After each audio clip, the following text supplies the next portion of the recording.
Stop looking for a buyer list. Most new export businesses don't fail because they can't find a buyer.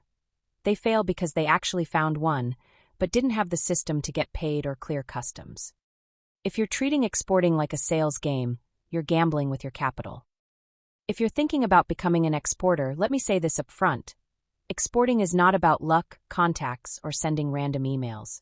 It's a system, and when you follow the system in the right order, you dramatically reduce risk. The first thing you need to understand is what exporting really means. You're not just selling a product overseas. You're committing to consistency, compliance, and credibility. A foreign buyer doesn't care how hard you worked to build your business locally.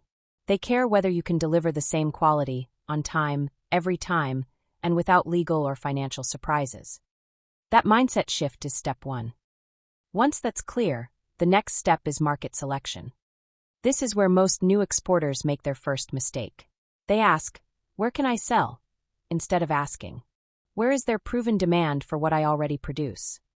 You need to research import data, buyer trends, pricing benchmarks, and regulatory barriers before you even think about outreach. Exporting works best when you go where demand already exists, not where you hope it will.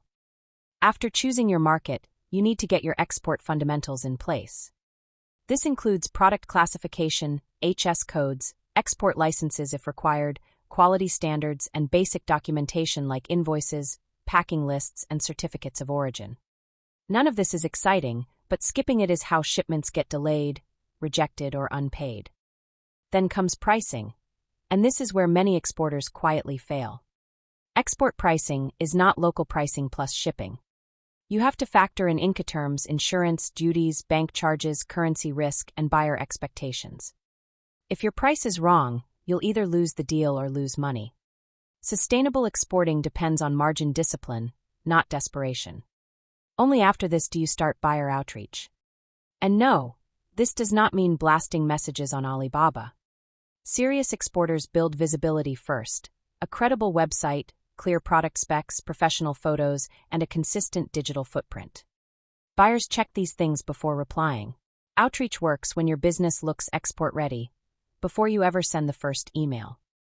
When responses start coming in, buyer verification becomes critical. Not every buyer is a real buyer.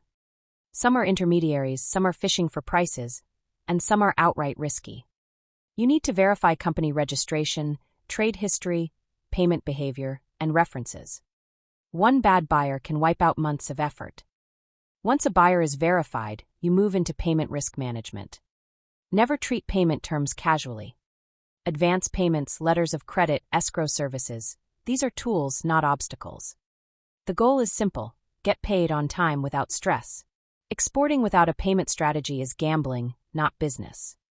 Then comes order execution. This is where discipline matters. Clear contracts, agreed specs, production timelines, inspection points, and logistics coordination. Export success is built on boring excellence, doing the same things right, repeatedly, even when no one is watching. After delivery, many exporters mentally move on. That's a mistake. Post-order relationship management is where long-term export businesses are built. Follow up. Ask for feedback. Share updates.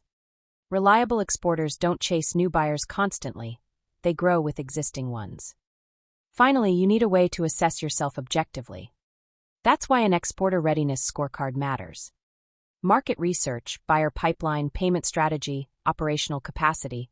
If you review these quarterly, exporting stops feeling chaotic and starts feeling controlled. So if I had to summarize the roadmap in one sentence, it's this: exporting is not about finding buyers. It's about becoming a business buyer's trust. When you build the system first, growth follows naturally. Everything we've discussed today is a system, but building that system from scratch takes months of trial and error. If you want to skip the guesswork, I've documented these exact workflows in my Stop Guessing decision systems. These are the ready-to-use SOPs I recommend to the SMEs and NGOs I work with every day. Inside, you'll also find my recommended technical stack to automate your compliance and tracking. Click the link in the first pinned comment to download your export roadmap and start building a business buyer's trust.